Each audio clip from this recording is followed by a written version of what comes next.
It is fitted with a Scorpion decap pipe and a Scorpion end cam. Running pretty rough as they do from standard. So like I said, it's been in for a full ECU remap. We're going to do the final run now and then we'll talk about everything that we've achieved.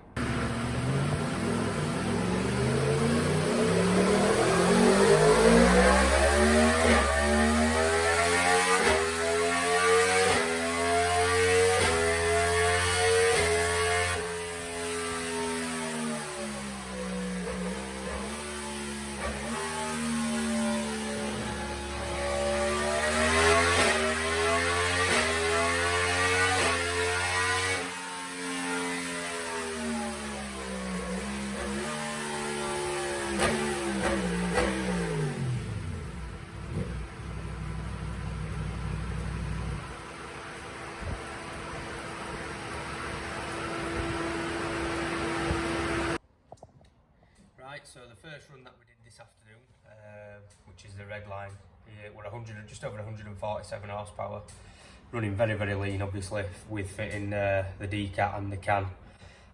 So now we've sorted all this fueling out, made it run a lot smoother, richened it up, and it just fueled it absolutely spot on now through the rev range. So we've got a nice figure of 150, so just over 157, so a nice gain of 10 brake horsepower.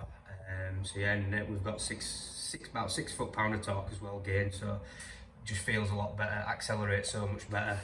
And I'll just show you the sort of gains we've got sort of low down. So this is 36% throttle. If you have a look at that, that was 72 to 95, so a gain of 23 brake horsepower, and that is purely just down to how restricted this model is and how far the fueling we're out. As you can see there, it was just far too lean, so we've sorted that out. Done a full ignition map and then took the restrictions off the electronic throttle, so it's given us a massive result like that. So it just rides a million times better. So if you want yours doing it, please give us a call.